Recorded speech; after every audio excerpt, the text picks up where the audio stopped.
Screen पर एक article देख रहे हैं और इस आर्टिकल में कहा जा रहा है कि क्या IASF ये को ऑर्बिटल वीपन्स बनाएगा। अब ये क्या मामला हुआ? Indian air and space force, क्या इसरो इस मामले में जुड़ने जा रहा है? जानेंगे क्या है मामला। तो वहीं दूसरी तरफ इसरो ने आखिरकार एलन मस्क के स्पेस एक्स का सहारा क्यों लिया है, एक एग्रीमेंट क्यों बनाया गया है। एक तरफ ये सब कुछ हो रहा है तो वहीं लगातार एक के बाद एक इसरो नए धमाके कर रहा है।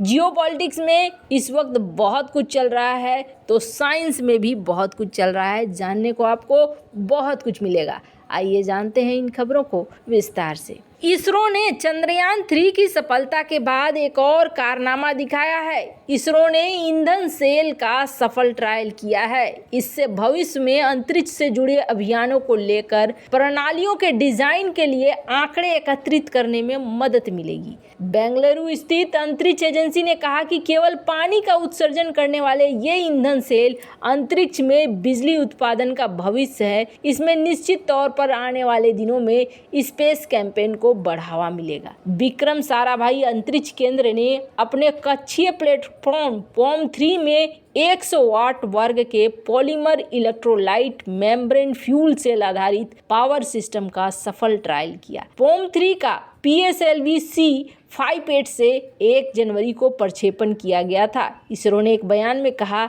कि इस प्रयोग का उद्देश्य है अंतरिक्ष में polymer electrolyte membrane fuel cell के संचालन का आकलन करना, साथ ही भविष्य के अभियानों के लिए प्रणालियों के डिजाइन की सुविधा के लिए आंकड़े एकत्र करना। वैसे आपको बता दें, कहा गया कि छोटी सी अवधि में एक प्रयोग किया गया जिसमें देखा गया कि उच्च दाब वाले कंटेनर में रखी हाइड्रोजन और ऑक्सीजन गैस से 180 वाट ऊर्जा उत्पन्न की गई। अंतरिक्ष एजेंसी ने कहा कि इसने विभिन्न तरह की चीजों को देखा गया, डेटा मिला हमें। अब इससे हम ये समझ पाएंगे कि हम बैटरी को ज्यादा दिनों तक कैसे संचालित कर पाएं ताकि अंतरिक्ष के हमारे मिशन में किसी तरह की कोई प्रॉब्लम न आए। वैसे आपको बता दें, सिर्फ यही नहीं बल्कि हाल ही में एक और परीक्षण करने जा रहा है और इस बार यूरोपीय वैज्ञानिक मदद लेंगे इसरो की। इसरो लॉन्च करेगा प्रोबा-3 मिशन।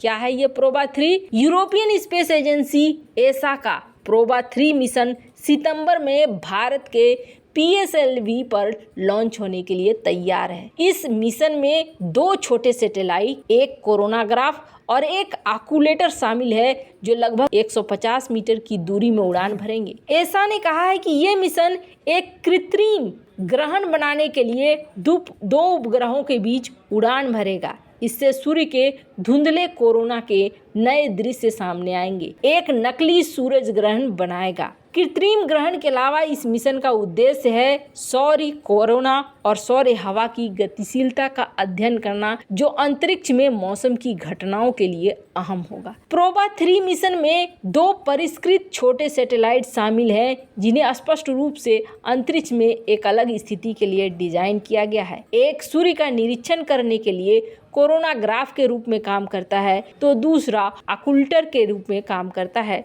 जो सूर्य की उज्जवल चमक को रोकता है। सूरज की रोशनी को रोकना कोरोनाग्राफ को एक समय में कई घंटे के लिए धुंधले सौर कोरोना की छवि बनाने की अनुमति देने का, यानी कि एक कृत्रिम सूरज ग्रहण की तरह होगा। इस मिशन का प्राथमिक उद्देश्य है सोलर ऑब्जर्वेशन। मिशन सटीक उड़ान का भी प्रदर्शन करेगा जो अधिक उन्नत अंतरिक्ष संचालन के लिए रास्ते खोलेगा। दोनों सैटेलाइट अलाइनमेंट 150 मीटर की दूरी पर कुछ मिलीमीटर के सीमा के भीतर होगा जो अंतरिक्ष में परिवर्तन को देखते हुए एक अविश्वसनीय उपलब्धि है। प्रोबा-3 मिशन की सफलता भविष्य के स्पेस टेलीस्कोप और ईंधन भरने वाले मिशनों के लिए काफी अहम होने वाले हैं। आपको बता दें, जहां एक तरफ साल के शुरुआत में ही ब्लैक होल को स्टडी करने के लिए जिस तरीके से अमेरिका के बाद भारत ने लॉन्च किया सैटेलाइट, वैसे ही अब एक के बाद एक नई चीज चीज़ें हो रही है। एक बड़ी खबर बहुत जोर शोर से फैल रही है कि इसरो और एलन मस्क के बीच में क्या कोई टाई अप हुआ है। तो आपको बता दें, दरअसल ये जो एग्रीमेंट हुआ है, ये एग्रीमेंट न्यू स्पेस के साथ हुआ है और ये एक बहुत ही हैवी कम्युनिकेशन सैटेलाइट को वहां तक पहुंचाएगा। क्योंकि भारत की क्षमता है करीब 4 टन की और ये जो सैटेलाइट है ये है 4.7 टन की। तो माना जा रहा है कि इसरो और अमेरिका के अरबपति एलन मस्क के बीच में एक समझौता हुआ है, जिस समझौते के तहत इस सैटेलाइट को लॉन्च किया जाएगा स्पेस एक्स के द्वारा।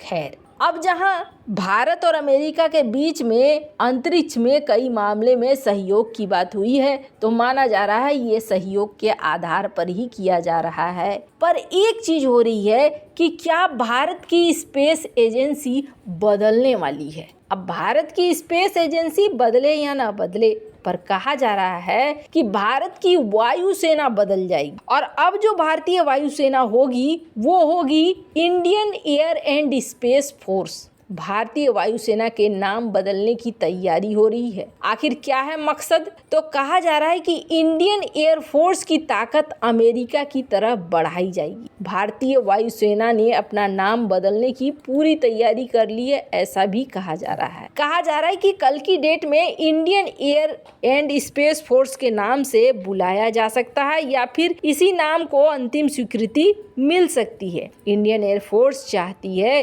कि इसे सिर्फ दुनिया की एक ताकतवर वायुसेना ही नहीं बल्कि भरोसेमंद एरोस्पेस पावर के रूप में जाना जाए। इसलिए भारतीय वायुसेना ने एक डॉक्ट्रिन तैयार किया है जिसका नाम है स्पेस विजन 2047। इसके तहत air force, ISRO, DRDO, in space अन्य प्राइवेट कंपनियों के साथ मिलकर एक समझौता करेगी और स्पेस टेक्नोलॉजी के साथ वायुसेना को आगे बढ़ाया जाएगा।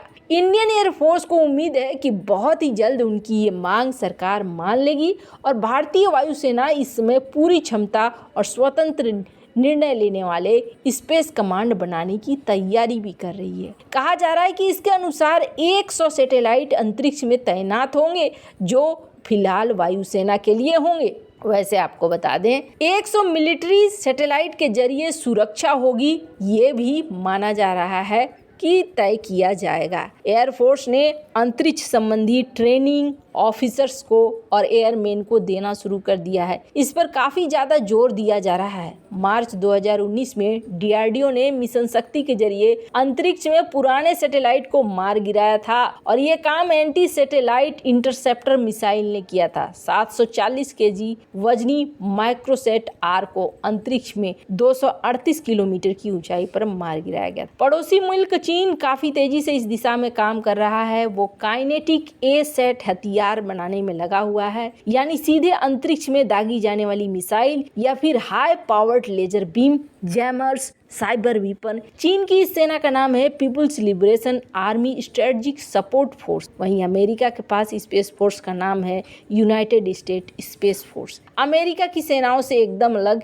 ये फोर्स है। वैसे आपको बता दें, आप देख सकते हैं डार्पा और नासा मिलकर काम कर रहे हैं। तो ऐसे में कहा जा रहा है अगर ये बनता है तो भारत भी अंतरिक्ष से संबंधित ऐसे हथियारों के प्रति ध्यान देना शुरू कर देगा और खास तौर पर IASF इस दिशा में आगे बढ़ेगा। ऐसे इन सब मामले में आपकी क्या राय है, कमेंट कर जरूर बताएं। जल्द मिलते हैं अगले वीडियो में नई खबर के साथ।